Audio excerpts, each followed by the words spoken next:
No oferecimento do nosso querido Clube Hebraica, aqui vai o comentário da semana. Hoje vai ser dia de aula de história, porque há uma tentativa organizada de reescrever a história dos judeus lá nas Nações Unidas, especificamente na Unesco, que deveria querer dizer Organização das Nações Unidas para a Educação, Ciência e Cultura, mas parece mais com o órgão das Nações Unidas para esconder a verdade. A verdade é que muito antes da Unesco existir, na verdade, muito antes do conceito de nações existirem, os judeus já viviam na terra de Israel, tinham uma língua em comum e formavam um grupo cuja vida era regida por textos religiosos, mais tarde conhecidos como a Bíblia Hebraica. Mesmo assim, a Unesco andou aprovando declarações de que os judeus e Jerusalém ou Hebron, por exemplo, não têm laços históricos importantes. Hoje nós vamos falar de Hebron. 1. A Bíblia diz que Abrão comprou terras em Hebron para enterrar Sara. 2. Os 3 patriarcas e suas mulheres também foram enterrados lá. 3.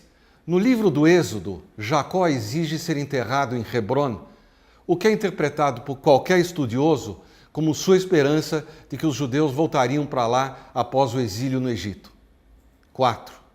A Bíblia conta que os espiões enviados por Moisés passaram por Hebron antes da volta do povo judeu do Egito. 5. O rei Davi consolidou seu reinado em Hebron após a morte de Saul. 6. Após a derrota dos seguidores de Bar Kokhba no ano 135 da era cristã, os judeus foram vendidos no mercado de escravos de Terebinte, em Hebron. Durante o período bizantino, sétima, os judeus não puderam viver em Hebron. No entanto, quando a região voltou ao domínio muçulmano, os judeus puderam retornar e se organizar como comunidade. Está lá na Geniza ou Genizá, uma série de 300 mil manuscritos judaicos que o Museu Britânico tirou do Egito. 8. Dependendo do conquistador de plantão, os judeus floresceram ou mirraram. Muitos expulsos da Espanha e Portugal, por volta de 1500, voltaram para lá. No final do período otomano, no século XVIII, até o movimento Lubavitch estava instalado lá. 9. Em 1929, pogroms organizados por um dos maiores antissemitas da história, o Mufti al-Husseini, admirador do nazismo, matou 60 mulheres e crianças.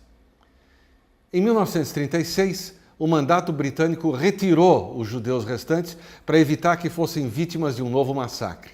Só depois da vitória na Guerra dos 6 Dias, em 67, eles puderam retornar a Hebron, que hoje se apresenta como, aspas, território ocupado, fecha aspas.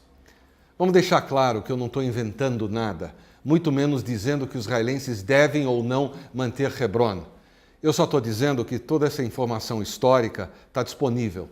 E, no entanto, o órgão da ONU, que se diz de educação e cultura, não consegue abrir um Velho Testamento, a Wikipedia ou o Google para saber que a presença judaica em Hebron não é um acaso nem uma fantasia. Aliás, se você tiver paciência, dá uma olhada em que países votam contra Israel na Unesco. Reescrever a história fez muito sucesso na época de Stalin, mas não vai ajudar em nada na solução do conflito no Oriente Médio.